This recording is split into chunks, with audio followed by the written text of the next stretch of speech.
Oi, gente! Tô aqui mais uma vez com o podcast do Oncoguia e hoje a gente vai falar sobre câncer de pulmão, tá? Um tema que a gente ainda não conversou aqui no nosso canal e eu tenho o privilégio de ter aqui comigo hoje um grande parceiro do Oncoguia e também um amigo querido, o oncologista clínico Dr. Fernando Moura. Fê, bem-vindo! Muito obrigada por estar aqui com a gente. Obrigado, Luciana. Obrigado a todos da Oncoguia pelo gentil convite. É uma honra estar aqui. Fê, acho que eu vou contar um pouco para vocês, que a ideia hoje aqui é sim a gente falar de câncer de pulmão, mas a gente vai falar sem dúvida nenhuma sobre tempo, sobre acesso, sobre escolhas e sobre o quanto eu venho aprendendo com você. Mas esse cenário, esse mundão do câncer de pulmão vem mudando nos últimos tempos, certo? Certo, e ainda bem, a gente acha que conseguiu evoluir a favor dos pacientes de uma maneira bastante importante nesses últimos, eu diria, 15 anos. Acho que isso tem a ver com a minha primeira pergunta. O que mudou na sua prática clínica nos últimos, 15 anos, como um médico super dedicado a cuidar de quem tem câncer de pulmão? Então, Lu, eu acho que quando eu terminei minha residência, eu estou falando ali meados de 2005, 2006, a gente tinha uma única opção de tratamento basicamente para quem tinha câncer de pulmão metastático. Era o tratamento quimioterápico.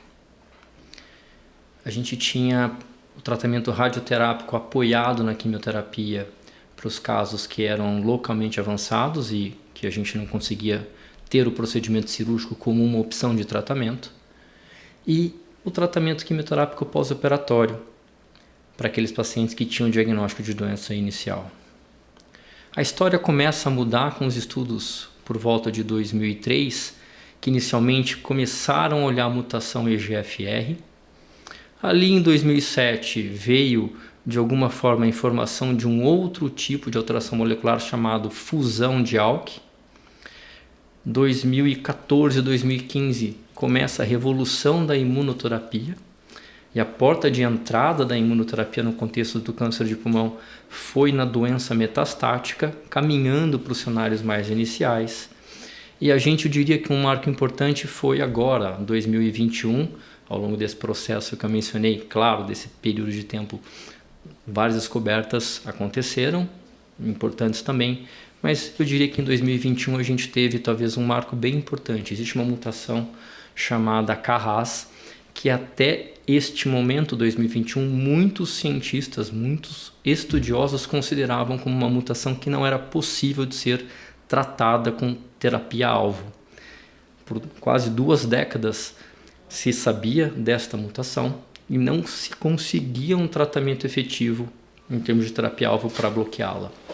E hoje a gente tem talvez 2 alternativas, com algumas outras a caminho, e é uma revolução, por que não? Vamos traduzir isso para o paciente. Acho que a gente convive com o paciente hoje, mesmo quando eu olho até para a história do paciente de câncer de pulmão dentro do Oncoguia. Há 10 anos eu também tinha muita dificuldade de ter um paciente que nos procurava, que queria ficar perto, que se colocava à disposição para deixar um depoimento. Hoje a gente tem. Então, assim, para mim é muito essa sensação de que ele está vivo, está vivendo bem. É isso? É disso que a gente está falando? É disso que a gente está falando. Infelizmente, no começo dos anos 2000, naquele tempo em que nós tínhamos somente quimioterapia como tratamento base da doença metastática, os desfechos eram, infelizmente, ruins. A gente tinha, em estudos, mediana de sobrevida global não superior a 12 meses. Hoje, quando a gente consegue elaborar o diagnóstico do câncer de pulmão no contexto da doença metastática, mas a gente tem como determinar o diagnóstico molecular, que popularmente a gente fala o sobrenome do câncer, a gente começa a individualizar o tratamento. E talvez para 12, 15 dessas alterações, atualmente, a gente tem uma forma de abordar a doença de modo específico e não mais como a gente fazia anteriormente, de modo um tratamento serve para todo mundo. No meio desse conjunto que naturalmente a gente vai falar ao longo da nossa conversa de informações moleculares, de diagnóstico-chave, de sobrenomes específicos, a imunoterapia entra nesse contexto também da doença. Sim. E isso revoluciona, porque a gente consegue hoje projetar, para alguns casos, sobrevidas que a gente não tinha antes como imaginar, do ponto de vista de número, tempo, quantidade de vida. Eu acho que a gente evoluiu muito. Você sabe que a gente estava aqui se preparando, né, pensando no roteiro, e a gente foi olhar um pouco o que as pessoas perguntam sobre o câncer de pulmão. E vem muito a pergunta se todo câncer de pulmão é igual, e também a pergunta se câncer de pulmão tem cura. O que dá para a gente responder? Nem todo câncer de pulmão é igual. Eu acho que essa pergunta é ótima, eu vou começar respondendo ela. A gente tem um cenário de distribuição hoje entre câncer de pulmão de células não pequenas,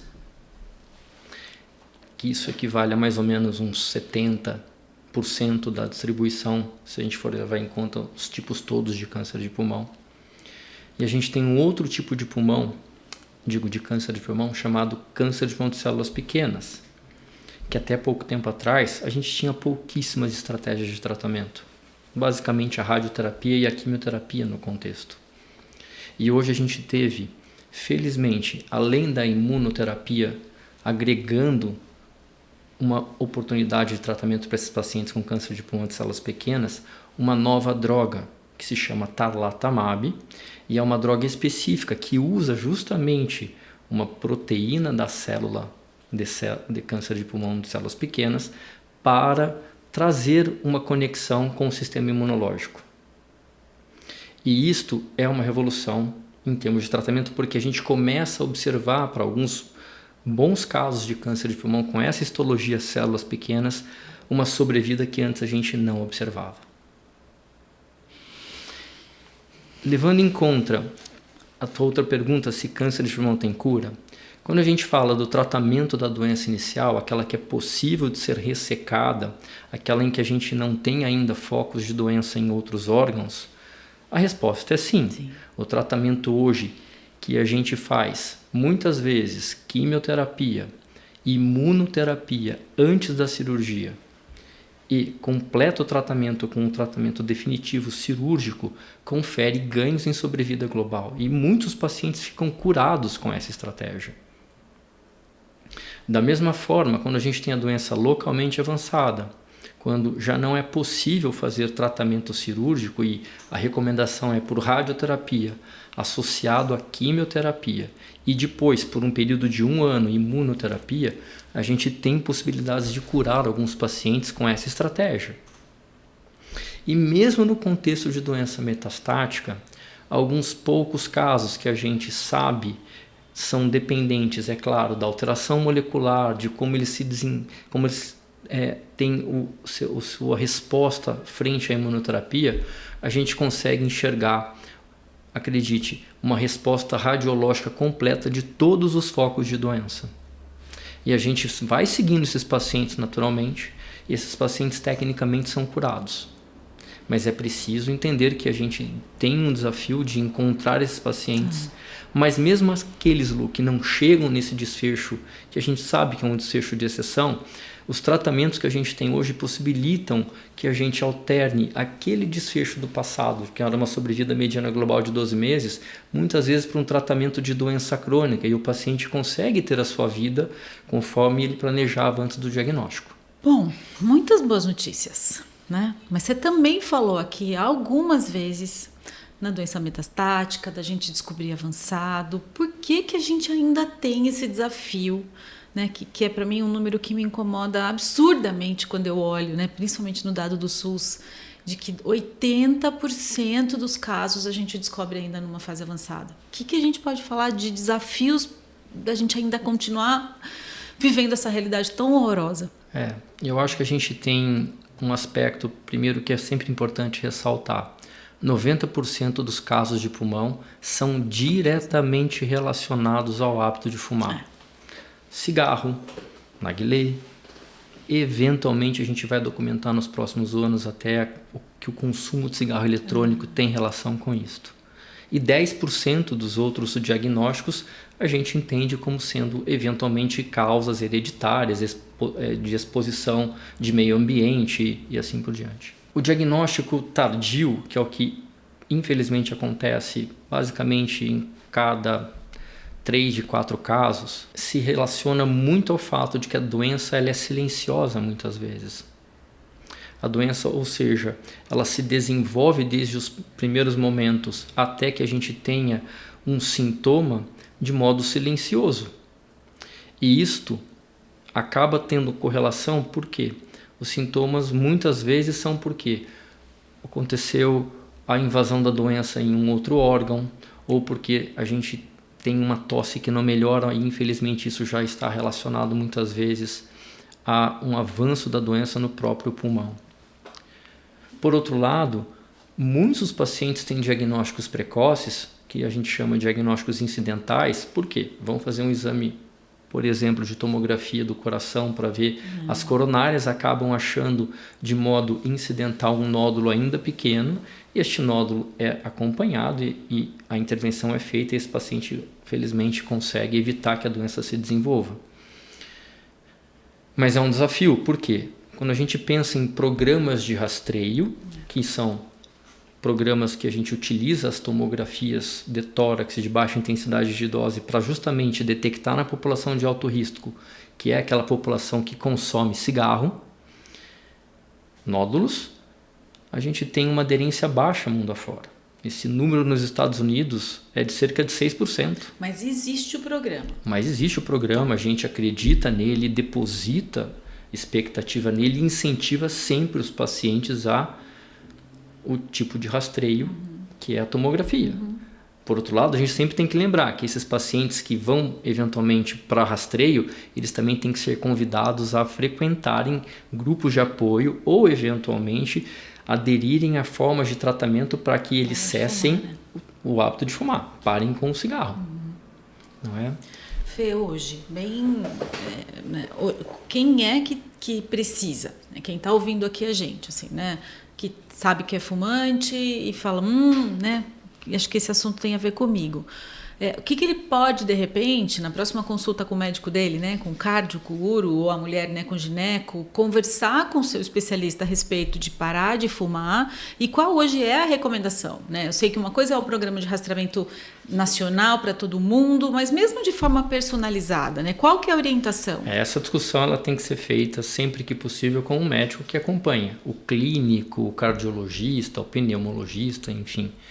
A recomendação hoje é para indivíduos que têm entre 50 e 80 anos, que têm um consumo de cigarros de 20 anos maço, que é uma conta que o médico faz rapidinho para determinar a partir da entrevista com o paciente, e que ele tenha o hábito de fumar no momento ou que tenha deixado de fumar há menos de 15 anos.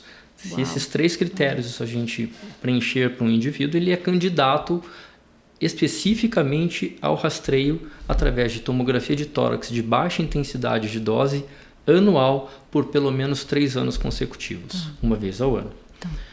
Isto está documentado em 2 grandes estudos, um americano e um europeu, que confere nesta população estudada ganhos em termos de sobrevida, porque acaba diagnosticando câncer de pulmão em fases precoces, e este é o objetivo do rastreio. E pensando em quem quer parar de fumar, você tem, sei lá, 3 dicas? Isso depende muito, Luciana, do perfil do indivíduo. Mas acho que a dica fundamental primeiro é tomar a decisão. Esta é a que a gente sempre conta. Se o indivíduo não está disposto de fato a parar de fumar, a gente tem um desafio maior. O segundo aspecto é apoio de terapia, apoio psicológico. Eu julgo essencial, acho que é muito importante, porque existe uma relação direta entre estresse, algum problema agudo que eventualmente fica mais importante. E tem uma coisa, né, de medo de engordar, né? Exato. Tem toda essa relação. De conexões aí, né? O hábito de fumar, ele é prazeroso para quem fuma. É um outro problema. Ele traz recompensa em virtude do que tem na composição do cigarro, principalmente da nicotina, mas eu sempre lembro que tem mais de 400 outros produtos químicos que são naturalmente colocados ali para que o tabaco seja preparado.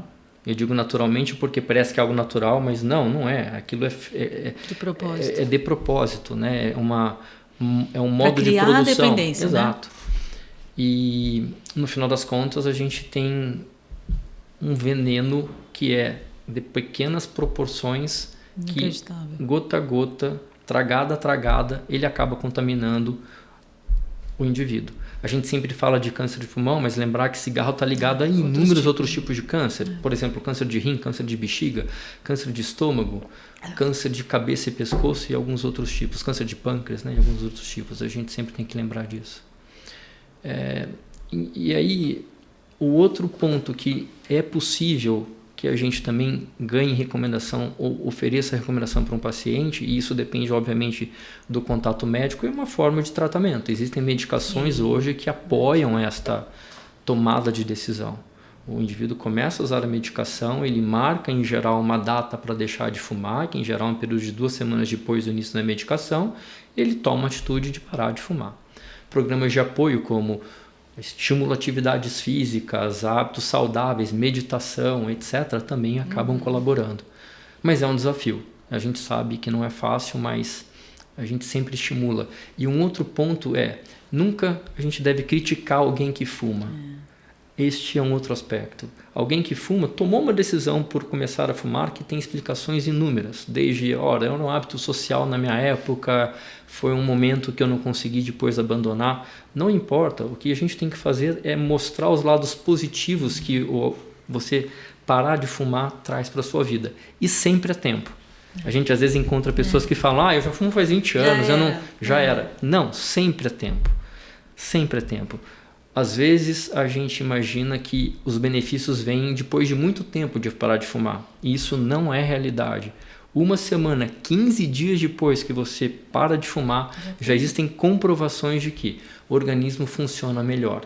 Melhoram os batimentos cardíacos, começa a melhorar alguns aspectos que dizem respeito ao aparelho circulatório. Depois de quase 1 mês, 2 meses, começa a melhorar algumas relações que a gente tem métricas de funcionamento do pulmão. Ou seja, o benefício existe a qualquer momento. E eu fico pensando até, né, Fê, recado para a gente como sociedade, né? Porque é comum a gente ouvir do paciente o peso do estigma, né? Sim. Então, assim, quase que quando eu conto que tenho câncer de pulmão... Exato, e essa é uma pergunta que a gente faz invariavelmente. Na minha clínica, por exemplo, quando eu entrevisto um paciente pela primeira vez com esse diagnóstico de câncer de pulmão, nós precisamos entender se ele fumava, qual era a carga tabágica, porque a gente começa a entender também, de alguma maneira, como seria um tratamento do ponto de vista de desfecho, como seria o benefício de tal outro tratamento. E essa pergunta, muitas vezes, para o paciente, é uma pergunta que condena ele. E não é isso que a gente naturalmente está fazendo. Mas eu concordo com você, a gente precisa talvez desmistificar. O hábito de fumar, infelizmente, na década de 60, na década de 70, era estimulado por várias frentes. Até moderninho. Né? Na frente do esporte era muito comum, patrocínio a carros de Fórmula 1, os atores e atrizes famosos do cinema, todos fumava, apareciam fumando. Socialmente, na juventude daquele momento, era uma coisa que quem não fumava era o errado. Era o excluído. Né? Era o excluído. Então, infelizmente, ou felizmente, isso se transforma. A gente hoje tem mais entendimento, há uma compreensão. E mesmo quem fuma sabe que ele pode fazer mais pela própria saúde. Né? E chega o paciente para você com o diagnóstico ainda fumando, assim? Não é incomum, tá? E muitas vezes esse paciente, apesar de todas as orientações, todos os esforços que o time médico, a própria família acaba dando como suporte, ele segue fumando. Não é incomum, é desafiador. Né? É desafiador. Muito. Bom, você falou um monte de coisa. Eu fiquei pensando muito, até lembrei também de perguntinhas que a gente viu relacionadas a sinal e sintoma. E a pergunta era um pouco assim: tem diferença o sinal numa fase inicial e o sinal numa fase avançada? Olha, especificamente não. Mas existem alguns, eu diria, sinais ou mesmo sintomas de fase avançada que chamam um pouco mais a atenção. Por exemplo, emagrecimento que leva de fato a família, os amigos notarem que tem algo errado com o indivíduo é em geral um sinal quando o tumor já tem algum avanço, né? Mas os outros sinais que a gente chama, que são mais clássicos do câncer de pulmão, eles podem acontecer numa fase mais inicial, apesar e embora aconteçam geralmente, como a gente até comentou um pouco antes, quando a doença já tem um pouco mais de evolução. Que sinais são esses? Eu acho que vale a pena a gente destacar, Não, né? até porque tinha uma pergunta que era assim, tem uma tosse específica do câncer de pulmão? A pergunta é boa. Né? A gente estava procurando as perguntas que as pessoas fazem, é uma sabe? Boa pergunta. A tosse especificamente não. Tosse acaba sendo tosse. Mas tem um sinal que às vezes vem junto com a tosse que liga um alarme pra gente. Que é quando a tosse vem acompanhada de escarro hemoptoico ou, como a gente popularmente chama, sangue. Tá? Sangue no escarro.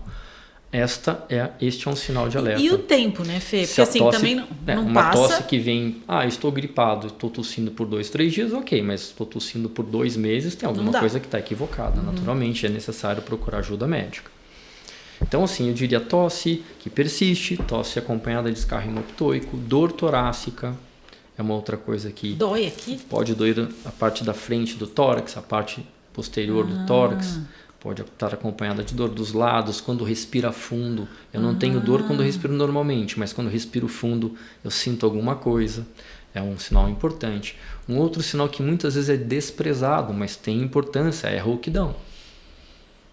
Nossa, isso eu lembro da Mônica, que é uma paciente voluntária nossa, e ela falava muito da questão da rouquidão e ela ficou mais de 8 meses indo em otorrino, né? E a coisa, ela falava muito isso, assim, a sensação que ela tinha que todo mundo olhava meio que só daqui para baixo, né? E não tinha uma investigação mesmo mais nessa região. E a rouquidão tem importância, na verdade, por 2 tumores, né? O próprio tumor de laringe, mas também o tumor de pulmão. E por quê? Porque existe um nervo chamado nervo laringeu recorrente que muitas vezes é machucado pelo tumor que está no pulmão e ele deixa de transmitir os sinais para que as cordas vocais vibrem adequadamente.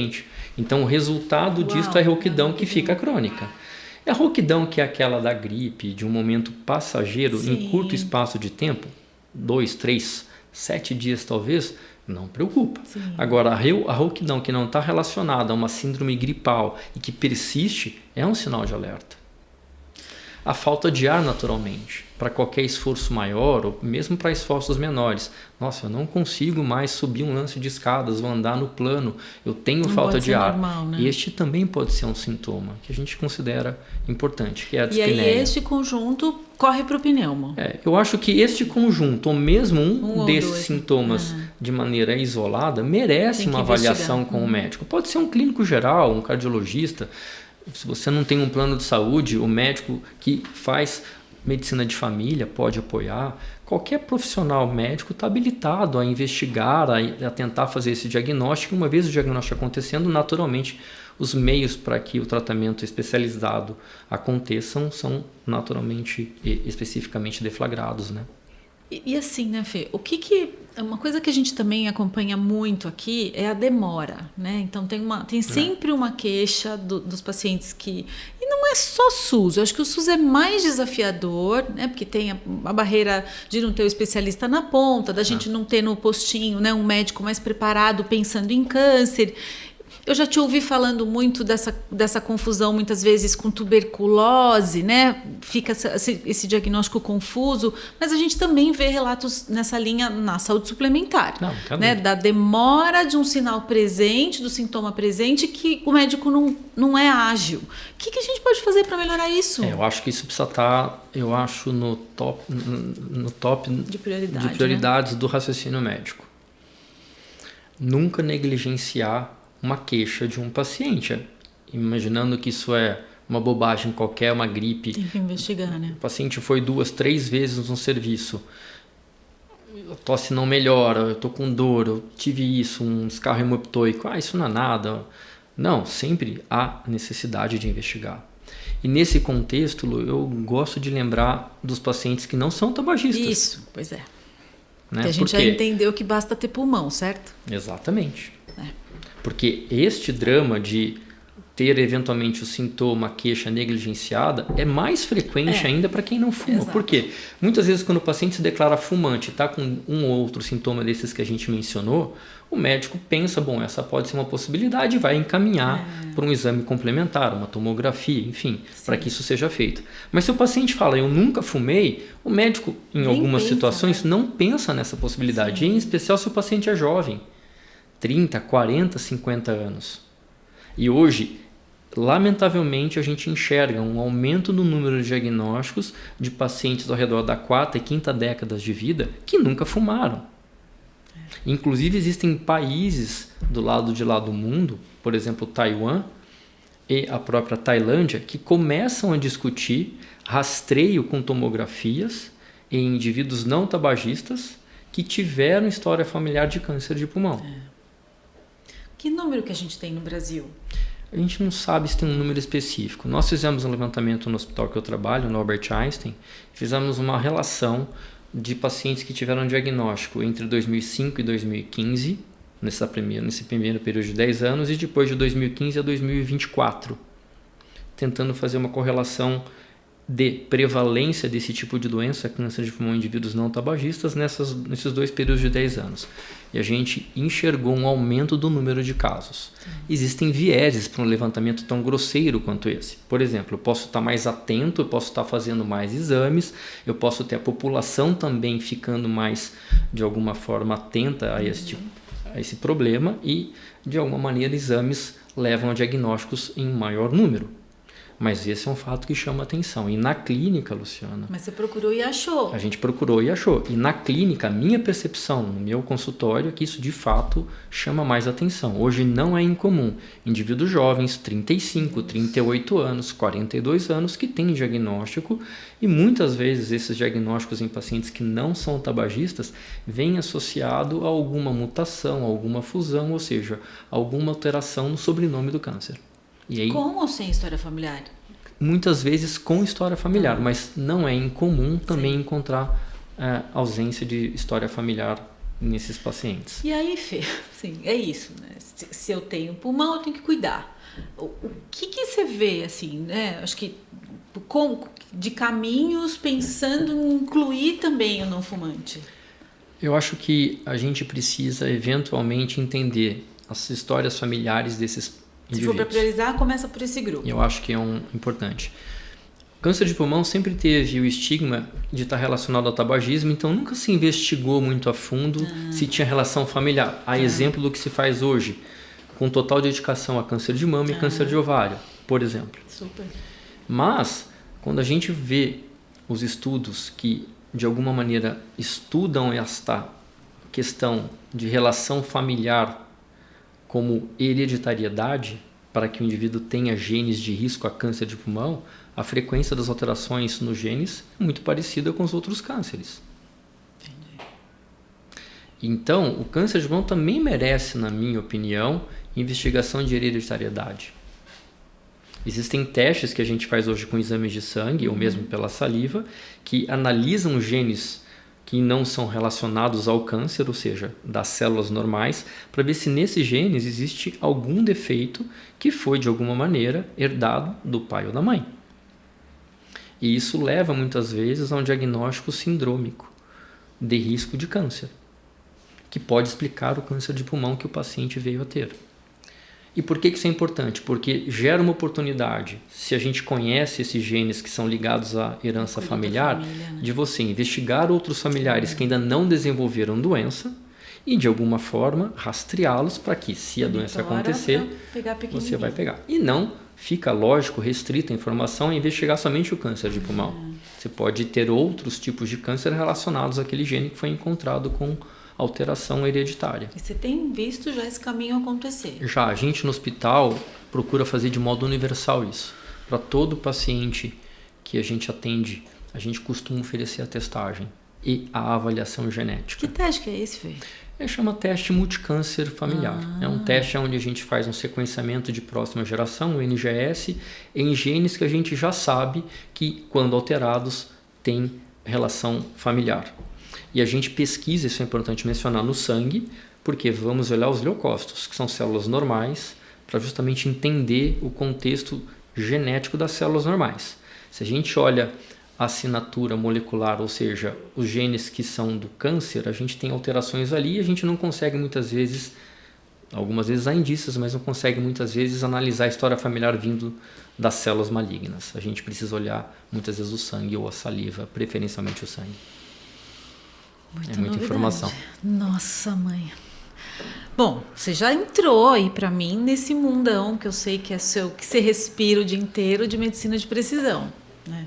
Como é que a gente traduz isso para o paciente, né? Porque acho que assim, a gente vem de uma lógica, né, de dar tiro de canhão, né, que aí acaba com o paciente para descobrir, para mergulhar no tumor, né, da terapia-alvo, e a coisa tá ainda mais profunda e é muito mais do que simplesmente, né, falar né, do tratamento certo para o paciente certo, né? Assim. Exato. Eu acho que vamos começar falando da doença metastática, que é aquela que a gente tem células... Que é a grande maioria quando a gente olha para pulmão, que hoje tem um mundo novo de tratamento para eles. Exato. Hoje, todo paciente que tem esse diagnóstico de câncer de pulmão de células não pequenas, doença metastática, merece ter o seu tumor avaliado para um exame que se chama sequenciamento de próxima geração. Tá. A gente popularmente fala, a gente precisa dar o sobrenome ao câncer. Sim. Tá? E ali a gente consegue entender mutações, fusões ou alterações moleculares. E como eu mencionei, talvez hoje 1 15 dessas alterações moleculares, a gente consegue fazer tratamento alvo dirigido. É como se eu tivesse um remédio que vai, de alguma maneira, cuidar daquela mutação de maneira muito específica. E isso substitui quimioterapia e muitas vezes substitui a própria imunoterapia nesse contexto. A gente acaba conseguindo tratar um doente, por exemplo, que tem um diagnóstico, talvez a mutação mais familiar a todos nós, que é a mutação EGFR. Se eu tenho um paciente, câncer de pulmão metastático, vamos imaginar uma metástase óssea, uma metástase hepática, eu vou pegar o tecido do câncer, levo para o laboratório, a gente sequencia, estica o DNA literalmente, consegue entender quais são as mutações presentes e quando acha essa mutação chamada EGFR, tão comum quanto 20% na população brasileira aproximadamente, ou seja, 1 em cada 5 casos vai ter essa mutação, a gente substitui o tratamento quimioterápico e o tratamento imunoterápico por comprimidos ou, a depender da situação, a gente combina comprimidos com um pouquinho de quimioterapia.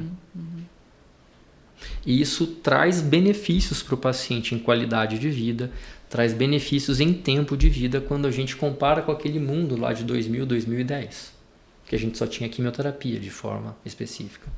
Esse tratamento-alvo específico, que é feito muitas vezes com drogas direcionadas à mutação EGFR, em geral, causa um conforto em qualidade de vida para o paciente, versus a quimioterapia por si só.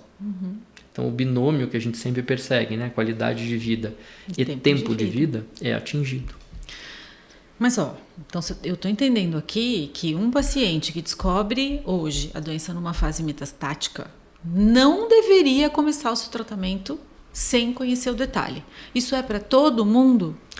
Para todo mundo que tem este diagnóstico de câncer de pulmão de células não pequenas, metastático, a gente tem feito esta recomendação. Tá. É importante fazer o diagnóstico molecular, determinar o sobrenome do câncer antes de iniciar o tratamento. Tem um desafio nisso, Lu. Muitas vezes, esses pacientes acabam tendo sintomas bastante importantes.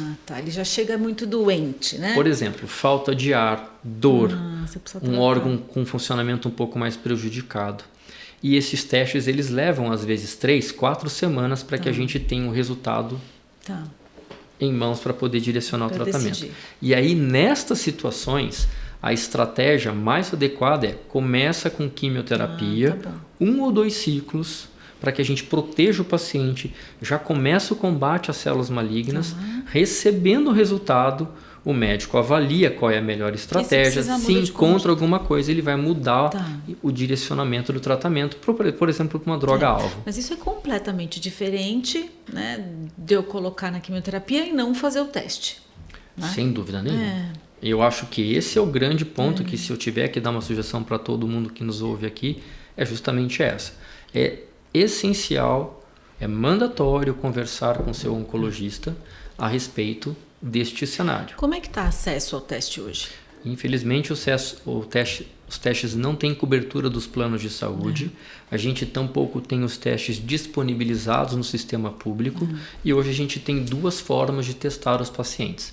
Ou o paciente investe um dinheiro para ter o seu teste realizado. Os testes hoje custam ao redor de R$6.000, no melhor dos cenários. Ou os pacientes acabam entrando em um programa que é apoiado pelas indústrias farmacêuticas. Sim, que hoje tem vários, né? Que aí a melhor indicação é ele conversar com o seu próprio médico. Exatamente. A respeito disso, né? Tá legal? E esses programas, em geral, não tem custo nenhum para o paciente. Naturalmente, recebendo esse resultado, o médico começa a direcionar qual é o melhor tratamento. Mas tem um dado importante aqui, que eu faço uma outra ressalva para os nossos pacientes que estão ouvindo. Preferencialmente e sempre que possível, os nossos pacientes devem ter um teste de sequenciamento amplo realizado. Porque tem gente que confunde. Eu testei a mutação EGFR e uma outra alteração chamada ALK e eu fiz o meu teste. Não, você testou duas situações. Existem inúmeras. E o que a gente chama de testagem ampla envolve justamente um sequenciamento amplo. Isso também tem que ser debatido. Isso muda o valor do teste? Não, está dentro daquele escopo de valores que eu falei. A testagem ampla hoje nacionalizada nos grandes laboratórios nacionais é ao redor desse valor, R$6.000, R$5.000. As importadas têm um custo, as que vêm dos Estados Unidos têm um custo maior. A gente ali está falando de R$15, R$20.000 às vezes. Como é que a gente explica isso de uma forma bem facinho? Vou tentar facilitar. Se alguém recebe o diagnóstico de câncer de pulmão metastático, por exemplo, adenocarcinoma, que é o nome do câncer. Que é o que está escrito lá na biópsia. Lá na biópsia. A gente tem que sempre fazer o diagnóstico molecular determinando o sobrenome do câncer. Por que o patologista já não faz direto, né? Tem um ponto nisso, Lu. Primeiro porque não tem cobertura dos planos de saúde. Esse é um primeiro aspecto.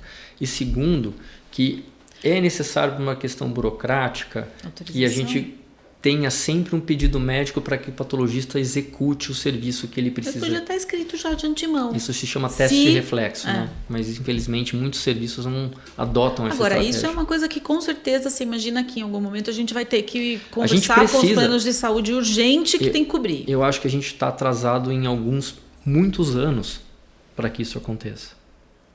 O grande ponto é que o sequenciamento amplo, que custa caro, ele não é para todo mundo. Então, se você me pergunta, um paciente que tem doença localizada precisa todas as vezes fazer um sequenciamento amplo? Idealmente sim, mas se a gente tem uma gestão de recursos que é necessário organizar, para alguns casos talvez você não precise de um sequenciamento amplo. Mas na doença mandatória eu não tenho nenhuma dúvida, todo mundo merece. E se fosse para pensar plano de saúde nunca vai querer dar tudo para todos, né? Nem o SUS, nem o plano de saúde. Se fosse para pensar num pacote mínimo, daria para pensar no que Sim, daria para. Existem desenhos, guidelines levando em conta isso. Na doença metastática, painel amplo para todo mundo. Nos cenários mais iniciais, doença localmente avançada que vai para quimio e rádio e depois imunoterapia, é mandatório examinar o gene EGFR hoje, por exemplo. Na doença localizada, eu diria o gene EGFR e o rearranjo de ALK, ALK, que é uma outra proteína, também é o mínimo necessário. Mas sempre que possível, e aí vem uma questão que a gente debate muito, a minha opinião pode ser distinta de outros colegas oncologistas, mas a minha é, sempre que possível, eu faço testagem ampla para todos os cenários, porque eu preciso dessas informações todas, inclusive para entender qual vai ser provavelmente o desfecho de um paciente que recebe imunoterapia, né? Aqueles pacientes que quando a gente faz a testagem e eles não têm uma assinatura molecular, não têm um sobrenome do câncer, que exista algum remédio que de uma maneira alvo específica trata o problema, esses pacientes ou recebem no tratamento da doença metastática imunoterapia isolada ou combinação de imunoterapia com quimioterapia. A imunoterapia no contexto da doença metastática é essencial. Assim como no contexto da doença localmente avançada, assim como no contexto da doença localizada. Então, Lu, ficou claro que a imunoterapia é essencial no tratamento do câncer de pulmão. E a gente ainda não tem no SUS. A gente ainda não tem no SUS. Coisas acontecendo, né? Tem uma PDP em andamento, tem uma discussão ampla. A gente torce muito por ela, para que isso tenha um racional, que quem tome a decisão tenha a sensibilidade de tentar fazer de modo adequado, que os nossos pacientes do sistema público tenham acesso aos tratamentos. E este é um deles. Não, eu sempre te escuto falar o quanto a gente está atrasado, né? Assim, tipo 10 anos. 10 anos. Para oferecer isso para o paciente do SUS, né? Os grandes estudos levando em conta a imunoterapia no câncer, e a gente começou na doença metastática em segunda linha, que é aquele segundo tratamento, quando o primeiro falha, eles vêm de 2014. Muito tempo, muito tempo. Fiquei pensando aqui, como é que é essa conversa toda no consultório? Sim. Ela é complexa e, naturalmente, a gente tem que entender. Comunicação não é o que eu falo, é o que o outro entende. Né? Assim que a gente precisa fazer os ajustes de linguagem, sempre tentando traduzir de uma maneira clara e bastante concisa para o paciente. E é importante entender o universo desse paciente, a condição social dele, a condição cognitiva para aquele momento. Então, o apoio da família é muito importante nessas conversas iniciais para que um ajude o outro depois, porque a consulta dura 1 hora, 1 hora e meia, e depois o paciente vai para casa, muitas vezes com dúvidas. Então esse apoio, essa rede de apoio familiar, amigos eventualmente, é muito importante. Eu sempre fico muito preocupado quando o paciente vai sozinho ao consultório para a gente bater esse papo, sabe? É complexo. Eu procuro sempre trazer a conversa fazendo paralelos para que o paciente consiga aos poucos ir ganhando a informação e construindo dentro do seu próprio raciocínio aquilo que está acontecendo com ele. É uma conversa que muitas vezes ela depende de alguma recorrência, 2, 3 consultas para que a gente consiga de fato transmitir, porque é uma complexidade grande, Luciana, não é simples hoje. O que aparece de principais preocupações? Olha, existem preocupações com qualidade de vida. Eu vou perder eventualmente a minha condição de vida que eu tenho hoje. Eu preciso programar a minha vida de um jeito diferente, ritmo de trabalho, como vai ser a toxicidade do meu tratamento, se eu vou ficar fraco, por quantos dias depois do meu eventual tratamento infusional eu vou ficar debilitado a ponto de não conseguir levar os meus filhos à escola, eles dependem de mim para isso. Tem perguntas de toda a natureza. A qualidade de vida, na minha opinião, é o que mais preocupa os pacientes nesse primeiro momento. Talvez porque eles não tenham coragem de manifestar aquilo que está muitas vezes dentro do coração, que é quanto tempo eu tenho de vida daqui para frente. Mas essa pergunta aparece. E aí as respostas elas são distintas, porque muitas vezes a gente não tem a menor condição. Eu não me arrisco a fazer qualquer tipo de previsão nessa linha, porque eu dependo naturalmente de como o tratamento vai ser desempenhado. E mais do que isso, a gente sabe que hoje, felizmente, a gente tem ótimos resultados ainda quando o cenário inicial não é tão bom. Muito bom. Você acha que o que já mudou, você contou muita novidade, assim, já chegou no limite? Não. O que vem por aí? A gente está arranhando a superfície. Uau! Eu acho que a gente tem oportunidades enormes que estão sendo desenvolvidas em termos de tratamentos e em termos de diagnóstico também. Conta, então. 3 coisas. Acho que a gente pode falar um pouquinho de anticorpo conjugado à droga, que são os famosos cavalos de Troia. Ou seja, o que é isso? Toda célula maligna tem uma fechadura que muitas vezes não está presente na célula normal. Eu consigo construir uma molécula no laboratório com uma chave específica para a fechadura da célula maligna. Nesta chave, o chaveiro é um quimioterápico, por exemplo, ou um radioterápico, se a gente estiver falando de teranóstica, que é uma outra frente. Esta conexão da chave com uma quimioterapia específica, ela conecta-se de uma maneira específica à célula maligna. E quando essa conexão acontece, aquele chaveiro de quimioterapia vai para dentro da célula, preservando as células normais, portanto diminuindo o efeito colateral, potencialmente aumentando a eficiência do tratamento. Porque começou no cavalo de Troia por causa da mitologia, da lenda, né, de que um presente foi entregue aos gregos pelos troianos, né, vindo de um cavalo, lá dentro sai o exército e combate depois que já tinha entrado dentro do castelo. A teranóstica é uma outra forma, né, que a gente acredita muito também. O que é isto? É você aproveitar essa mesma fechadura e a chave, ao invés de estar conectada com uma molécula de quimioterapia, está conectada com uma molécula de radioterapia. E da mesma maneira, essa molécula vai lá para dentro da célula quando essa conexão acontece. Existem inúmeros estudos pesquisando essas duas estratégias mundo afora. Um outro ponto importante que a gente vai começar a tomar contato logo menos são com as vacinas terapêuticas. Quando a gente fala de vacina, na cabeça, sempre fica a ideia de que é alguma coisa que a gente tem que tomar para prevenir que a doença aconteça. Mas existem vacinas terapêuticas, por exemplo, onde a gente consegue entender a biologia do câncer, quais são antígenos, quais são as proteínas alteradas do câncer, produzir uma vacina especificamente com aquela biologia que o câncer daquele indivíduo possui e aplicar a vacina no indivíduo. O que acontece para esse paciente? Esta vacina, ela deflagra, estimula o sistema imunológico a reagir contra o câncer. Então ela se transforma em uma vacina terapêutica. Isso pode ser utilizado com o que a gente já faz hoje, por exemplo, de imunoterapia, de quimioterapia também. É outra frente que a gente acredita muito.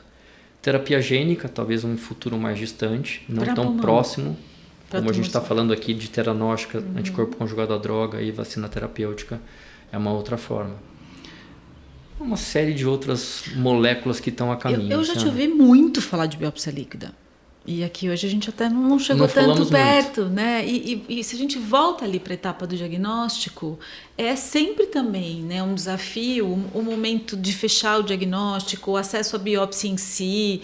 Como é que a gente está no Brasil com relação ao estágio da chegada da biópsia líquida? A gente pode falar que é realidade, não é? Não, é realidade. A gente tem biópsia líquida hoje disponibilizada em vários laboratórios nacionais. Existem também as plataformas que são americanas, onde a gente pode coletar e enviar para fora, para os Estados Unidos, para que a análise seja feita. Vamos começar falando de biópsia líquida, talvez contando o que é e em que momento ela pode ser utilizada. Biópsia líquida, na verdade, é um exame de sangue que a gente faz no paciente que tem câncer e no sangue deste paciente, a gente, em 80% das vezes, do paciente já tem diagnóstico de câncer de pulmão, por exemplo, a gente consegue encontrar informações relacionadas ao sobrenome do câncer, que a gente estava comentando a respeito do sequenciamento. Por que isso acontece? Porque as células, desde muito cedo, desde o começo do câncer, as células malignas vão morrendo. E ao morrer elas quebram, e quando elas quebram, os fragmentos do DNA dessas células malignas, que são distintos dos fragmentos do DNA das células normais, que também morrem naturalmente, eles podem ser identificados por esse exame chamado biópsia líquida.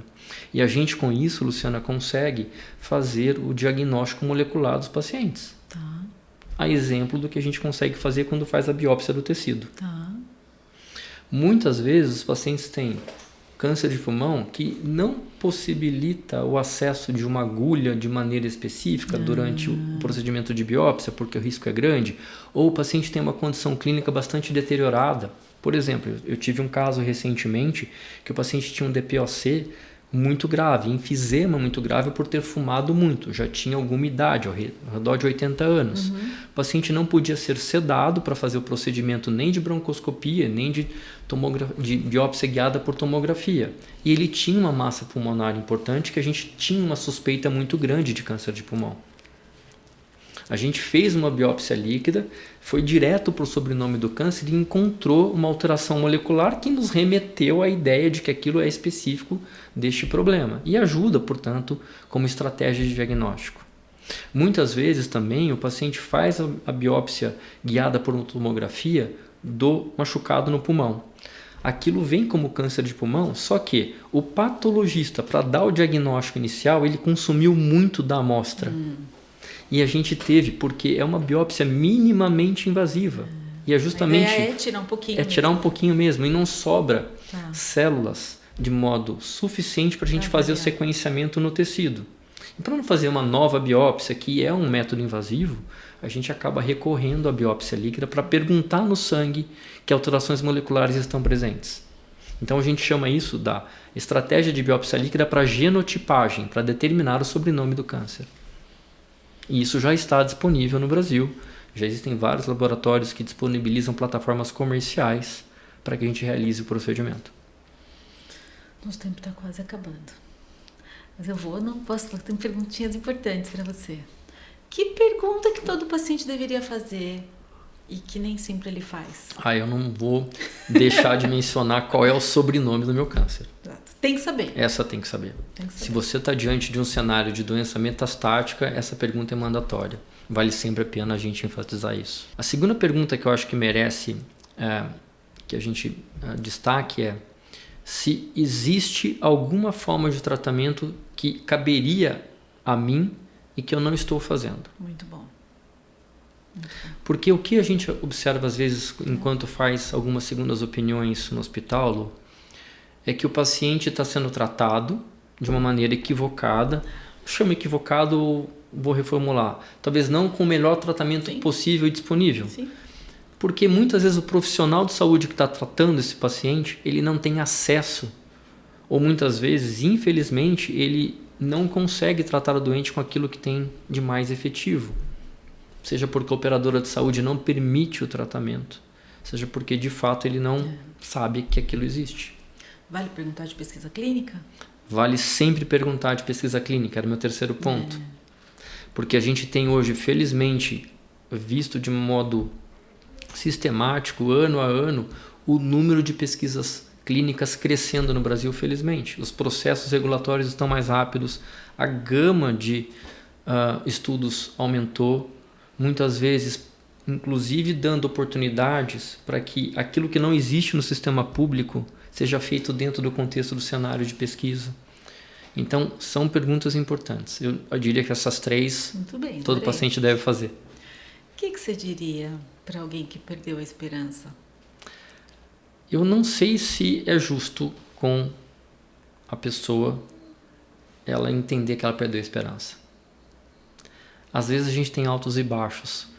Já tivemos situações onde o tratamento começa a falhar, sintomas ficam importantes, dor, falta de ar, perda de peso, uma vontade de que aquilo acabe logo. Os pacientes manifestam isso. Mas a gente consegue, às vezes, fazendo a troca do tratamento, conseguindo muitas vezes resgatar uma informação que deveria ter sido identificada lá atrás, mudança do tratamento, e faz com que isso se modifique. A outra coisa que eu costumo mencionar, eu vou contar uma história, se você me permitir, em alguns poucos minutos. E isso aconteceu essa semana. Eu tenho uma paciente muito querida, que ela tem um diagnóstico de câncer de pulmão de células pequenas, que é aquele outro tipo de câncer de pulmão que a gente tem, inclusive, um comportamento biológico mais agressivo do que o de células não pequenas. Ela fez um diagnóstico desta doença em 2021. Quando ela começou o tratamento dela, não existia indicação de imunoterapia para o cenário de células pequenas. Ela fez tratamento, portanto, só com químio e rádio. A químio segurou a doença dela por um tempo. Veio a informação, através de estudos, de que a imunoterapia ajudava esse tipo de paciente. Ela passou a fazer imunoterapia e ganhou um respiro, um alívio nos sintomas, porque a doença respondeu à imuno. Quando de alguma forma a imuno deixou de ajudar, ela veio com uma oportunidade de ter acesso a um programa de acesso expandido para o remédio chamado tarlatamab, que é esse remédio que estimula o sistema imunológico a combater o câncer, por exemplo. E ela está se beneficiando hoje. E ela fez um resumo para a gente, eu acompanho dela desde o início. Muito interessante, que ela disse, quando eu comecei meu tratamento, eu contava os meus dias de vida em dias. E as estratégias novas de tratamento foram surgindo, eu passei a contar em meses. Eu já projeto agora as coisas de uma outra forma. E eu acho que esta é a resposta que talvez também apoie algum desesperançoso. Porque a ciência tem inovado, felizmente, de modo rápido, cada vez mais. Isso traz benefício na farmácia, que é onde o paciente que está doente acaba consumindo. Então, o remédio vem ali. Já que você está falando de inovação, como é que a gente garante que inovação não seja privilégio? Luciana, essa é uma pergunta muito difícil. Tá? Eu diria, o privilégio de trabalhar numa bolha de acesso irrestrito para boa parte dos meus pacientes. Isto não é a realidade. Eu atendo no sistema público, em um hospital que é de gestão do Einstein, e a gente, infelizmente, não tem o mesmo cenário que eu tenho no hospital em que eu trabalho. A inovação, ela sempre vem junto de muito investimento. E o investimento, em geral, é privado das grandes companhias farmacêuticas, que visam lucro. E elas vão colocar o resultado dos estudos, quando positivos, elas vão colocar naturalmente ali o contexto do valor para recuperar o que foi investido. E isso joga os preços cada vez mais. Você acompanha, sabe o que a gente está dizendo. Os remédios, eles custam um valor hoje exorbitante cada vez mais. Eu não sei se a gente tem uma solução para isso, mas é necessário ter, eu diria, um debate amplo entre sociedade, governo e indústrias farmacêuticas para trazer isso de uma maneira rápida, para a população ter acesso também. Mas a inovação custa, infelizmente. É o que aconteceu com os estudos de sequenciamento, que a gente começa lá em 2010 a fazer de modo amplo, mas eles ainda custam 6, 7 mil reais. Então, quando a gente vai falar de terapia oncolítica viral, que a gente nem mencionou aqui, vai falar de teranóstica, vai falar de anticorpos conjugados a drogas, a gente está falando, infelizmente, de um valor ainda muito alto. Não vai chegar no sistema público de maneira rápida, quando sair da fase de pesquisa e passar para a fase de assistência. Vai entrar pela porta da saúde suplementar inicialmente e para quem consegue pagar. Infelizmente, isso ainda... eu não enxergo a curto prazo como solucionar isso. Tá. Bom, a gente tem ainda muito para conversar. A gente pode fazer outros capítulos de conversa, mas para mim, né, eu escutei muita inovação, né, muita novidade. Obviamente que você trouxe desafios importantes que a gente precisa tentar, né, transpor, mas também ouvi muita esperança, né? O que é a sua mensagem final, então? Eu acho que se um paciente recebe o diagnóstico de câncer de pulmão, ele precisa pensar inicialmente que ele não está recebendo uma sentença. Isso no passado era fato. A gente conseguiu, eu digo a gente, mas quem pesquisou, e é uma comunidade global de pesquisadores que a gente sempre gosta de lembrar e exaltar e admira, né? A gente conseguiu, através de tudo isso que foi pesquisado nesses últimos 15 anos, transformar a história do câncer de pulmão. Ainda é um diagnóstico importante, ainda é um diagnóstico que é relacionado a uma alta taxa de mortalidade. Dentre os cânceres é aquele que tem maior prevalência, ou melhor dizendo, maior taxa de mortalidade no globo.